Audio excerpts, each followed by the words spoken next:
Vamos falar agora um pouquinho sobre os coaches financeiros. Sim, não sou coach financeiro, tá? Ainda bem. Não sou.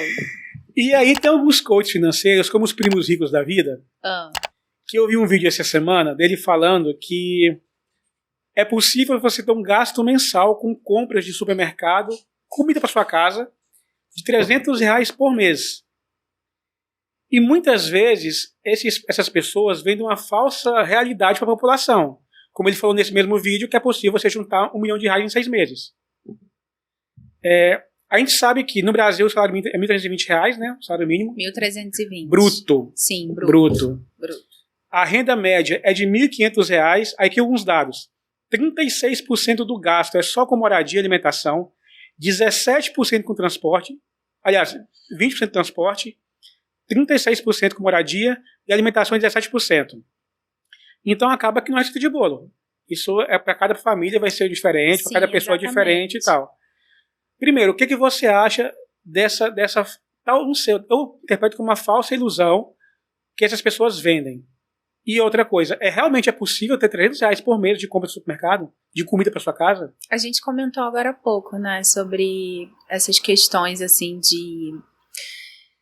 Eu acho isso tão sério, Robélio, que são pessoas, primeiro são pessoas que realmente acreditam, quem consome esse tipo de conteúdo, né, que tá seguindo esses canais e tal, realmente acreditam que é possível conseguir juntar ou poupar 1 milhão num determinado período de tempo. Se não conseguem, o problema está com elas, né? O problema está nessas pessoas que se deixaram levar por esses coaches financeiros e não nessa doutrina que é aplicada aí por esses profissionais. E aí entra também a questão da meritocracia, se você tentar, se você trabalhar, se você se esgotar, se você morrer, em muitos casos é praticamente isso, né? Você consegue chegar no mesmo patamar financeiro que eu. E isso a gente sabe que não acontece.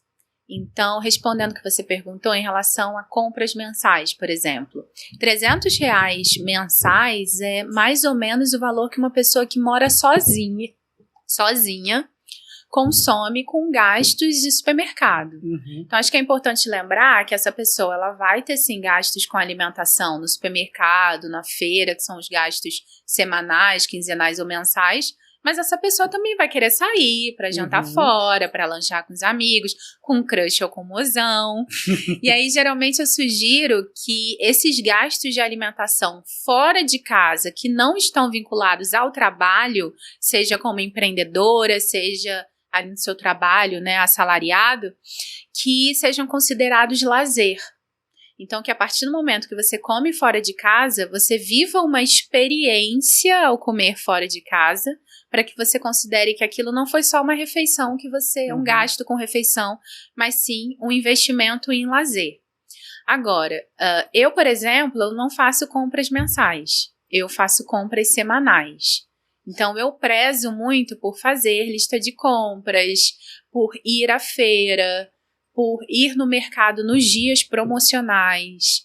E, se for o caso, ir nos grandes atacadões e fazer compra coletiva com a minha família. Né, dividir aquele produto que é muito para mim, mas que a partir do momento que eu divido com outras pessoas da minha família, a gente paga ali um valor mais em conta quando é comprado no atacado. Sim. Eu percebo que muitas pessoas reclamam de ter que viver essa experiência. Então, por exemplo, Lud, para mim é muito mais prático fazer compra num aplicativo de entrega de comida, né, que a gente não vai falar aqui porque não está patrocinando o podcast. Mas fique à vontade para patrocinar, a gente não tem nenhum problema com isso. Que às vezes é muito mais fácil fazer compras nesses aplicativos em que a gente sabe que são mais caros e que você não tem ideia de como o produto que você está comprando, principalmente, né, legumes, frutas e verduras vão chegar na sua casa, acham que é muito mais prático do que ir pessoalmente até o comércio para comprar.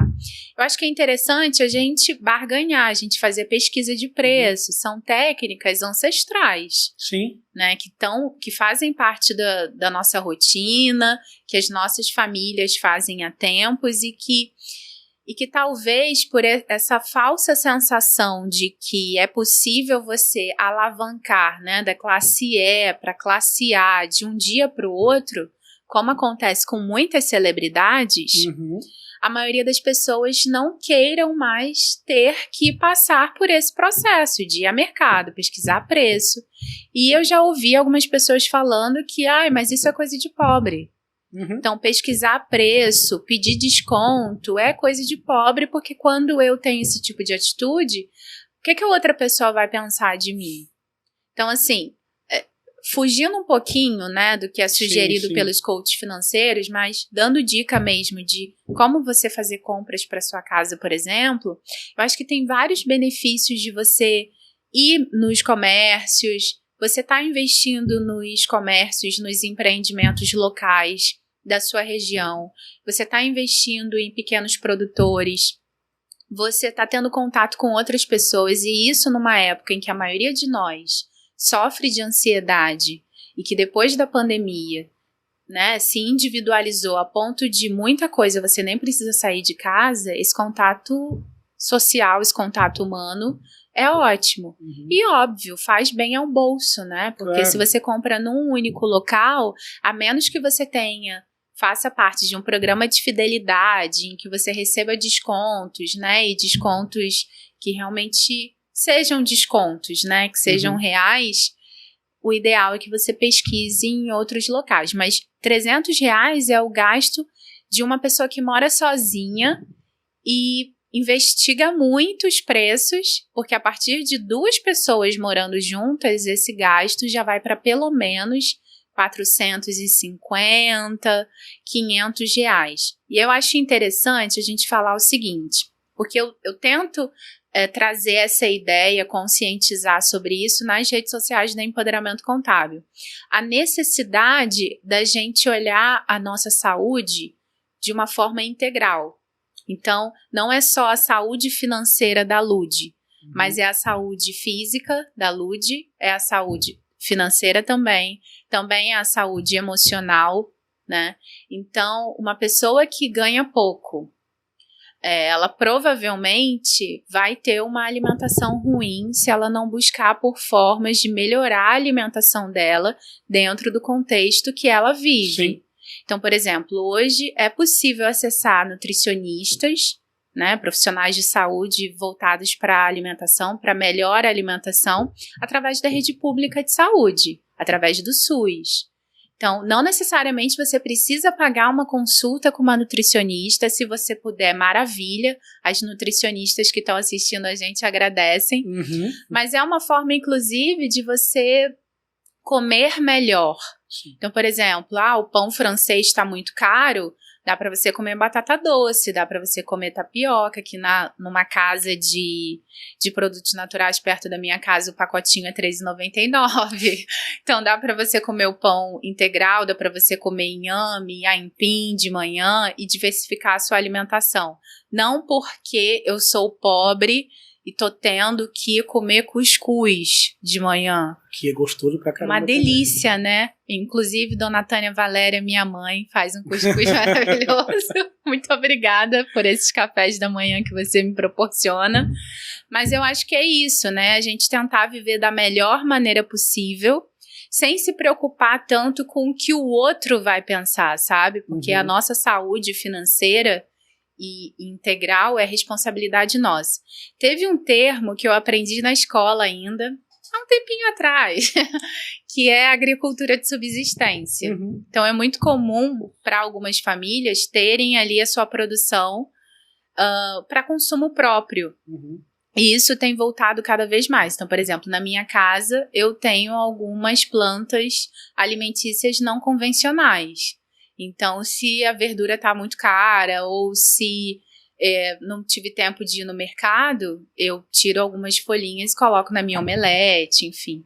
Não estou sugerindo, na verdade, que as pessoas passem a construir hortas em casa, né? Porque nem todo mundo pode, nem todo mundo tem espaço suficiente para isso e vai levar um tempinho até que você consiga, né, usar esses alimentos ali na preparação das suas refeições. mas é uma possibilidade, inclusive, para você se alimentar melhor, gastando o mínimo possível. Gostou do vídeo? Então curta, compartilhe, comente, inscreva-se no canal do Voz Afro. Tem uma galera que está aqui, que nos acompanha, que não é inscrito no canal ainda. Então clica aqui em inscrever-se, clica também no sininho, ativa as notificações para você ser lembrado sempre que tiver conteúdo novo aqui. E não se esqueça também de nos seguir nas redes sociais. Vem com a gente!